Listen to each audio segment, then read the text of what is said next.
Salut, aujourd'hui on se retrouve pour un book haul. Alors je sais, j'avais dit au mois de janvier que dans mes bonnes résolutions de cette année 2017, j'allais acheter beaucoup moins de livres parce que j'avais très envie de faire diminuer ma palle. Et récemment, je suis allée chez Emmaüs et j'ai un petit peu craqué mon slip. Mais bon quand même, pour me justifier, ça va à peu près puisque j'ai acheté un seul livre neuf, 5 livres d'occasion et 2 livres qui m'ont été envoyés très gentiment par les maisons d'édition. Donc là ça va être tous les livres que j'ai pu acquérir depuis le mois de janvier 2017, donc depuis cette nouvelle année, donc ça fait 4 mois d'acquisition. Je trouve que j'ai été quand même relativement raisonnable, même si ma pile à lire n'a pas énormément baissé depuis ces 4 derniers mois puisque j'ai reçu des livres numériques notamment dans le cadre du prix J'ai lu, mais j'ai également aussi beaucoup eu de livres qu'on m'a prêtés, donc bon, ça n'a pas tellement diminué, mais ça reste quand même correct de me justifier comme je peux. Passons tout de suite dans le vif du sujet. Alors j'ai commencé par recevoir de la part des éditions Au Diable Vauvert Crash Conte du Soleil Noir de Alex Gester, qui est un tout petit livre que j'ai déjà lu. Alors on pourrait dire c'est soit un court roman, une nouvelle. En tout cas Alex Gester m'a informé qu'en fait il s'agissait d'un premier tome d'une série. Moi je pensais que c'était en one shot et c'est pour ça que je trouvais que la fin était un peu what the fuck. Mais bon, apparemment il va y avoir une suite, donc ceci explique cela. Il me tarde de voir ce que ça peut donner ensuite. J'ai également reçu de la part des éditions Payot dans la collection Petite Biblio Payot Histoire le chapeau de Vermeer de Timothy Brooks. Alors là il s'agit, alors je l'ai pas encore lu mais il s'agit en fait d'une espèce d'essai sur la mondialisation à travers l'œuvre de Vermeer qui était un peintre du 18e siècle, 17e siècle, ouais, du 17e siècle.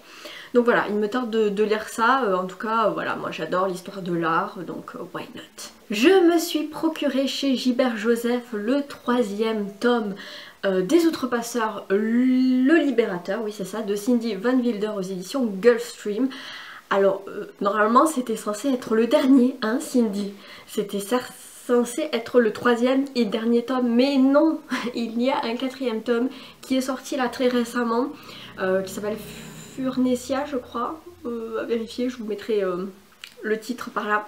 Et du coup il me tarde de continuer donc ce 3e tome et de lire ensuite le 4e, pourquoi pas. En tout cas voilà, c'est une saga que j'aime beaucoup et je vous en parle souvent parce que je trouve qu'elle est super bien écrite et j'adore la référence au roman de Renard, donc c'est cool et j'ai très hâte de lire ce 3e tome. Alors là on va passer au livre 9 que j'ai acheté, le seul de cette sélection, et je ne pouvais pas ne pas l'acheter parce que j'ai un attachement tout particulier à ce livre. Il s'agit de Nous rêvions juste de liberté de Henri Lovenbruck aux éditions J'ai lu. Donc il a été publié donc fin mars aux éditions J'ai lu en poche. Et il a reçu le prix du roman policier poche pour le prix J'ai lu page des libraires. Et voilà, j'ai un attachement particulier à ce livre parce que j'ai contribué à ce prix puisque j'étais membre du jury et que j'avais clairement voté pour ce livre qui avait été un immense coup de cœur et que je ne peux que vous recommander de lire parce qu'il est vraiment génial. Ah mais mince, j'ai le ticket de caisse, oui je l'ai acheté chez Priva, voilà. La petite grande librairie indépendante de Toulouse. Bref, je ne peux que vous conseiller de le lire. On va suivre Bohème, qui est un jeune garçon, en fait il s'appelle Hugo mais on l'appelle Bohème, qui est un peu un laissé pour compte et puis il va rentrer dans un lycée, pas un collège, un lycée où il va faire la rencontre de ses 3 meilleurs amis. Ensemble ils vont faire les 400 coups et puis ils vont découvrir l'univers de la moto et des motorcycle club, des MC, et ils vont partir sur la route pour essayer de trouver une nouvelle vie.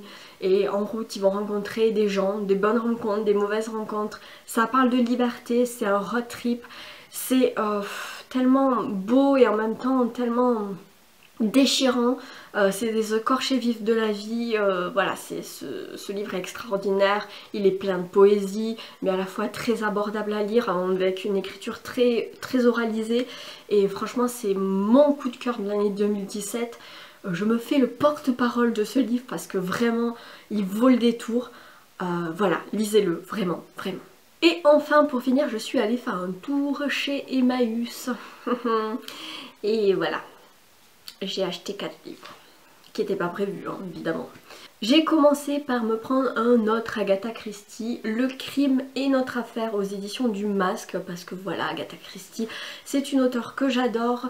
Je me suis fixée pour but de lire toutes ses œuvres, tous ces polars en fait dans ma vie, j'en ai lu déjà une bonne trentaine. Comparé à Hello Books, je ne lis pas du tout les œuvres d'Agatha Christie dans l'ordre de publication, je les prends un peu comme ça vient, et celui-là je ne l'ai pas encore lu, donc voilà, pourquoi pas. Encore une auteure que j'adore lire, surtout en été, et j'aime bien me plonger dans ces romans un peu à l'aveugle, sans lire la 4e de couverture, c'est Amélie Nothomb avec Une forme de vie aux éditions Albin Michel. C'est un grand format, il est quasiment neuf et il m'a coûté 2 €, donc franchement Emmaüs c'est trop le bon plan si vous voulez avoir des livres pour pas cher. Voilà, j'adore Amélie Nothomb, j'adore sa plume un petit peu absurde, folklorique comme ça. Voilà, j'aime bien me plonger dedans sans savoir de quoi ça retourne et généralement je suis pas déçue, donc je pense que ça va être parfait pour cet été. Suite à mon immense coup de cœur de Nous rêvions juste de liberté de Henri Lovenbruch, j'avais très envie de lire d'autres livres de cet auteur que je ne connaissais pas jusqu'à présent et que j'ai découvert. Et du coup je suis tombée sur Le rasoir d'Occam aux éditions France Loisirs de Henri Lovenbruch. Il s'agit d'un polar, donc là apparemment il y a des meurtres en série, une secte sanguinaire surgit du passé, 6 pages mystérieuses disparues d'un célèbre manuscrit du XIIIe siècle. Moi ça me vend du rêve, hein. Je sais pas vous mais voilà, j'ai très envie de lire cet auteur. Par contre je trouve que la typographie, la police d'écriture en fait de ce livre de France Loisirs n'est pas terrible. Vous n'allez rien voir mais je suis pas fan. Mais bon, en tout cas je lirai ce livre et je vous en dirai des nouvelles. Et pour finir le dernier... Wow, il y a tout qui s'écroule. Et pour finir le dernier livre que j'ai pris chez Emmaüs, et là c'était vraiment genre au feeling, j'ai lu la 4e de couverture, je me suis dit why not, et en plus il a été élu meilleur thriller historique par le New York Times, donc pourquoi pas. Je pense qu'un de mes amis livre addict l'a lu, je crois que je l'ai vu passer mais je sais plus qui. Hein. Il s'agit de La compagnie des menteurs de Karen Maitland aux éditions Pocket. Et alors là, voilà, c'est un thriller historique qui se passe pendant le Moyen-Âge, au XIVe siècle, en Angleterre où la peste s'abat. Rites païens, sacrifices rituels et religieux, tous les moyens sont bons pour tenter de conjurer le sort. Dans le pays en proie à la panique et à l'anarchie, un petit groupe de 9 personnes réunies par le plus grand des hasards essaie de gagner le nord afin d'échapper à la contagion. Bientôt, l'un d'eux est retrouvé pendu. Alors que la mort rôde, les survivants vont devoir résoudre l'énigme de ce décès avant qu'il ne soit trop tard. Je sais pas vous, mais moi, ça me dit bien quoi. Si vous l'avez lu, n'hésitez pas à me dire ce que vous en avez pensé, mais sans spoiler, hein, évidemment, juste me donner envie de le lire rapidement. En tout cas, voilà, ça a l'air bien cool comme j'aime. Voilà, c'est tout pour ce book haul. N'hésitez pas à me dire si vous avez lu certains de ces livres, hein, et me dire ce que vous en avez pensé pour peut-être me donner envie de les lire. Vous, qu'est-ce que vous avez reçu ces derniers temps? Qu'est-ce que vous avez eu comme livre? Quelle découverte vous avez fait? Et n'hésitez pas aussi de me parler de Nous rêvions juste de liberté, qui pour moi est, voilà... Vous avez compris, je pense que je vous bassine avec. Mais si vous l'avez lu, n'hésitez pas à me faire un retour, ça me ferait très plaisir. En attendant, je vous souhaite d'excellentes lectures et je vous dis à bientôt. Salut!